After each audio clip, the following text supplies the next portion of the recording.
बैंगन एक साधारण सब्जी है। उसकी भाजी बनाओ या भरता, सब स्वादिष्ट लगता है। लेकिन क्या हो अगर बैंगन में कोई जादू आ जाए? एक गरीब किसान के खेत में उगे जादुई बैंगन ने किस तरह से उसकी किस्मत बदल दी, चलिए देखते हैं। करतारपुर गांव में बिज्जू अपने परिवार के साथ रहता था। बिज्जू एक बहुत ही गरीब किसान था। उसके पास थोड़ी सी जमीन थी जिसमें वो सब्जियां उगाता था, लेकिन उसके खेत में उगने वाली सब्जियां अच्छी नहीं होती थी। उनमें या तो कीड़े लगे होते थे या पेड़ से तोड़ने के कुछ देर बाद ही वो बासी हो जाती थी। बिज्जू के घर में उसकी पत्नी तारा और उसकी नन्ही सी बेटी अंजू रहते थे।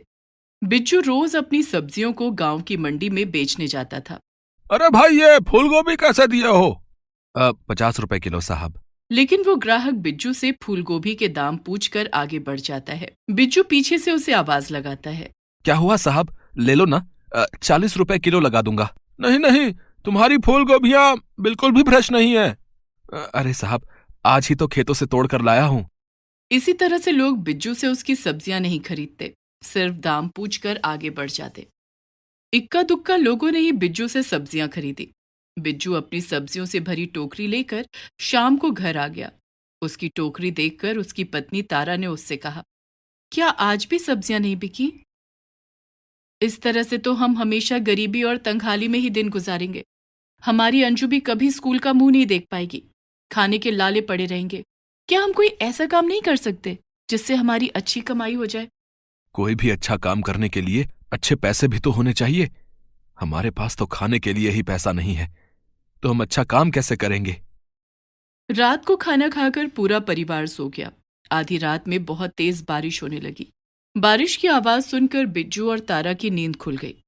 अभी तो बारिश का मौसम भी नहीं है, फिर अभी इतनी तेज बारिश कैसे हो रही है? इंद्रदेव की जो मर्जी, वो जब चाहें बारिश करवा सकते हैं। ज्यादा बारिश हो गई तो हमारे खेतों में पानी भर जाएगा, फिर हम कल फसल भी नहीं रोप सकेंगे। हम कर भी क्या सकते हैं? बारिश रोकना तो हमारे बस में नहीं है। तुम सो जाओ। बिज्जू और तारा बातें करके फिर से सो जाते हैं। सुबह जब दोनों की आंख खुली तो मौसम बिल्कुल साफ हो चुका था और सूरज की रोशनी सीधे बिज्जू के खेत पर पड़ रही थी। बिज्जू ने देखा कि पूरे खेत में छोटे छोटे पौधे उगाए थे। तभी वहां तारा भी आ गई।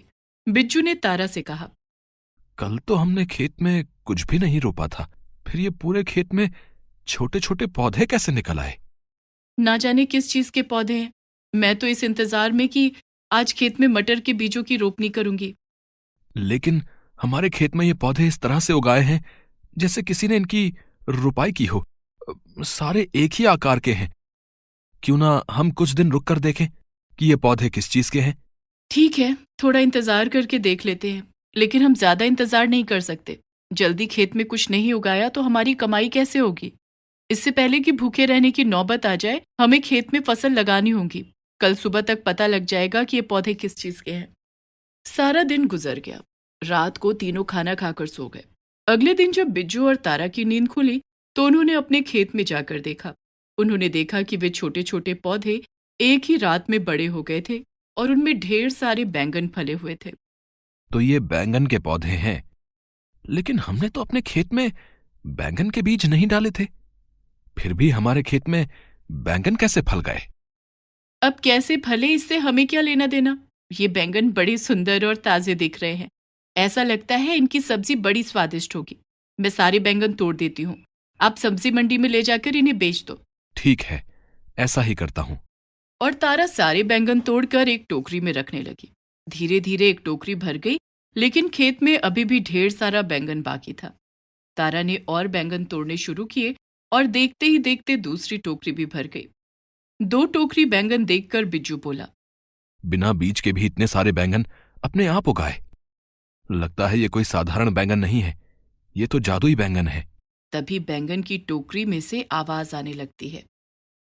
बैंगन की टोकरी से आ रही इस आवाज को सुनकर बिज्जू और उसकी पत्नी तारा दोनों बहुत खुश हो जाते हैं। तारा, हमें इन बैंगनों को मंडी में ले जाकर बेचना होगा, लेकिन मैं 2 टोकरी बैंगन एक साथ नहीं ले जा सकता। कोई बात नहीं अंजू के बाबा, 1 टोकरी बैंगन आप ले चलो और 1 टोकरी बैंगन मैं लेकर चलती हूँ। दोनों मिलकर बैंगन बेचेंगे। और सारे बैंगन बिक गए तो हमें ज्यादा मुनाफा भी होगा। लेकिन अंजू को किसके पास छोड़कर जाएंगे? अंजू को हम मंडी में साथ लेकर चलेंगे। ठीक है अंजू की माँ, चलो अब हम बैंगन लेकर मंडी चलते हैं। और तीनों एक साथ मंडी चल पड़ते हैं। रास्ते में बिज्जू का दोस्त संतराम उन्हें देख लेता है और बिज्जू से कहता है, अरे बिज्जू भाई, कल तक तो तुम्हारे खेत में छोटे छोटे पौधे थे, लेकिन आज तुम दोनों दो दो टोकरी भर के बैंगन कहाँ से लेकर आ रहे हो? अब आ नहीं रहे हैं, बल्कि इन बैंगनों को बेचने के लिए मंडी जा रहे हैं। हाँ हाँ, वो तो ठीक है, लेकिन इतने सारे बैंगन तुम्हारे पास आए कहाँ से? बिज्जू सोच में पड़ जाता है कि संतराम को क्या जवाब दे, क्योंकि किसी को भी इन जादुई बैंगनों का सच नहीं बताना था। तभी बिज्जू की पत्नी तारा बोलती है, संतराम भैया, ये बैंगन हम दूसरे गांव से लाए हैं। वहां मेरे चाचा जी का खेत है, उनके खेत से ये बैंगन लाए हैं। ओहो, अच्छा अच्छा, ठीक है, मैं चलता हूँ। इस तरह से बिज्जू और तारा दोनों मंडी जाकर बैंगन बेचने लगते हैं। उनके बैंगन ताजे और काफी हृष्ट पुष्ट थे, जिस कारण ग्राहकों ने उनके सारे बैंगन खरीद लिए। उस दिन दोनों पति पत्नी की अच्छी कमाई हो गई। तारा, आज तो खूब पैसे मिले हैं, हमारे सारे बैंगन बिक गए। ऐसा पहली बार हुआ है कि मेरी सारी सब्जियां एक ही दिन में सबकी सब बिक गई हों।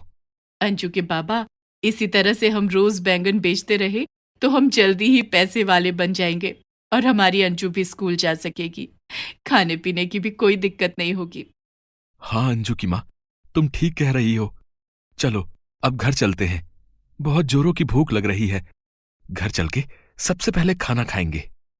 और तीनों खुशी खुशी अपने घर जाते हैं। इसी तरह बिज्जू के खेत में रोज ताजे ताजे रसीले बैंगन फल जाते और बिज्जू उन्हें तोड़कर टोकरी में भर लेता और फिर दोनों पति पत्नी मिलकर उन बैंगनों को मंडी में बेच देते। इससे उनकी आर्थिक स्थिति बहुत अच्छी होती जा रही थी। उन्होंने अपनी बेटी अंजू का नाम भी स्कूल में लिखवा दिया था। लेकिन बिज्जू और तारा की खुशियां संतराम से बर्दाश्त नहीं हो रही थी। ये बिज्जू रोज रोज इतने सारे बैंगन लाता कहाँ से है? मैं तो उसे कभी खेत में काम करते हुए भी नहीं देखता। ये सब कैसे हो रहा है? मुझे पता करना ही होगा। और उस रात संतराम बिज्जू के खेत में गया और सारी रात वहीं बैठा रहा। रात में बिज्जू के खेत में एक भी बैंगन नहीं थे। संतराम खेत के पास बैठकर खेत को निहारता रहा, लेकिन वो ज्यादा देर तक नहीं जाग सका और उसकी आंख लग गई।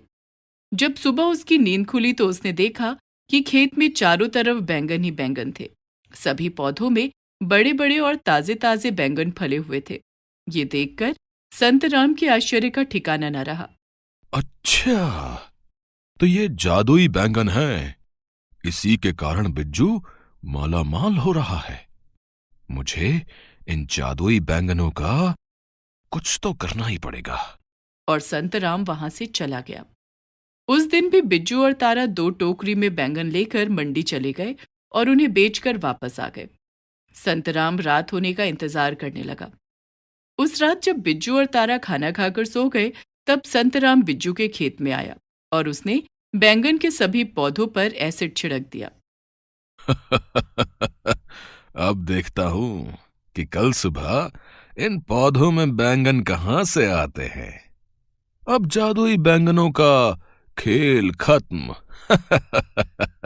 और ये सब करके संतराम वहां से चला गया।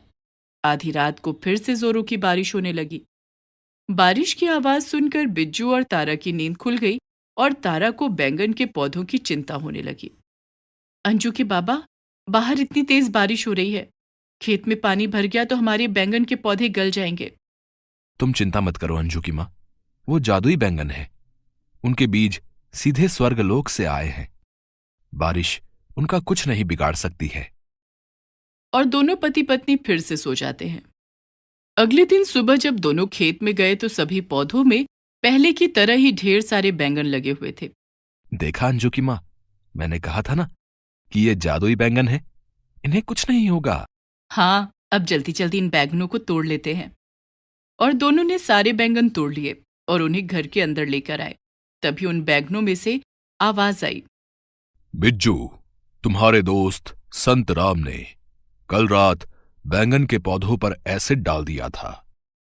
इन पौधों को सुरक्षित करने के लिए इंद्रदेव ने आसमान से अमृत वर्षा की थी, जिससे तुम्हारे ये जादुई बैंगन फिर से उगाए।